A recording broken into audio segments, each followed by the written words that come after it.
Hello everyone, इस video में हम देखेंगे relation between current and drift velocity.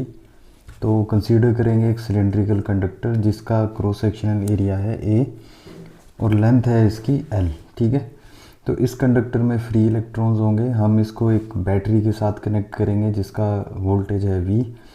इसकी वजह से इसमें एक तो पोटेंशियल डिफरेंस क्रिएट होगा और दूसरा इलेक्ट्रिक फील्ड इस डायरेक्शन में यहाँ पे जनरेट हो जाएगी। ठीक है, तो इसकी वजह से ये जो सारे फ्री इलेक्ट्रॉन्स हैं ये इस डायरेक्शन में मूव करना स्टार्ट कर देंगे। ठीक है, तो ये डाटा लिखा हुआ है और ये हमने स्टार्टिंग में डिस्कस कर लिया। ए क्रॉस सेक्शनल एरिया है, एल लेंथ है और इसमें नोट करने वाली बात है एन।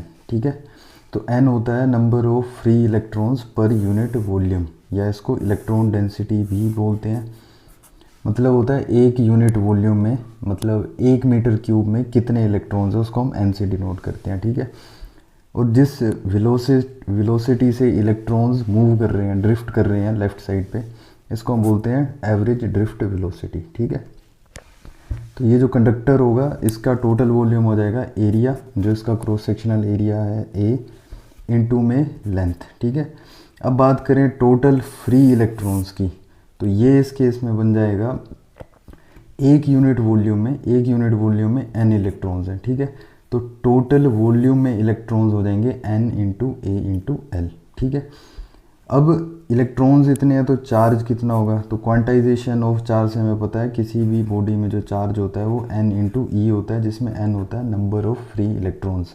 ठीक है, तो इसके number of electrons N A L हैं और साथ में ई से इसको मल्टीप्लाई कर दिया जाएगा, तो हमें मिल जाएगा इस पूरे कंडक्टर में टोटल चार्ज कितना है। इसके बाद करंट का फॉर्मूला हमें पता है कि जो करंट होता है ये होता है चार्ज अपॉन टाइम। ठीक है, rate of flow of charge, तो चार्ज की वैल्यू यहाँ पे रख देंगे एन ए एल इंटू ई, और यहाँ पे अगर इस वाले पार्ट को देखें तो लेंथ अपॉन में टाइम।